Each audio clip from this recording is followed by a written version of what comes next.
सरस्वती पूजा करने को आसी दुर्घटनार शिकार हेले दुई छात्र। दुर्घटनार जड़े छात्रर मृत्यु होइथिबा बेले अन्य जड़े गुरुतर होइछि। सुवर्णपुर जिला रघुनाथ उच्च विद्यालय मुरसुंडीर दुई छात्र एभली दुर्घटनार सम्मुखीन होइथिबा जणा पड़िछि।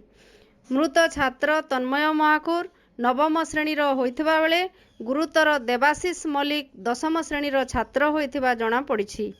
उभय छात्र आज विद्यालय को सरस्वती पूजा करने को आसी एक मोटरसाइकेल बुलवा जाइथिले।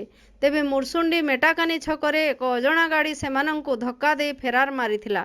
उभय गुरुतर छात्रंकु को बीरमहाराजपुर डाक्तरखाना रे भर्ती करा जायथिला।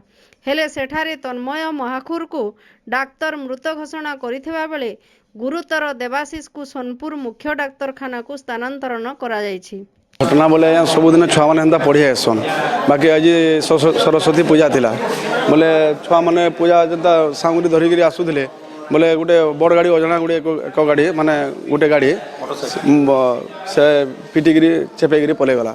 आम गाड़ी नंबर भी ताके ये ना करी आम सांगर तक पुतरा अच्छे गोटे सैड्रे चका तले पड़गला बोले से चेपे होगा आउ जोड़े सैड्रे बड़ी बाहला बोले से सैड होकर सोनपुर रेफर कर मुझे खबर पाली एक्सीडेंट होता है आर से तन्मय महाकुर हॉस्पिटल आनीजन देखल से डेथ हो जाए स्कूल के ना पहुँची थे आर गोटे हॉस्पिटल रेफर कर बुला बोली सुनवा पाई।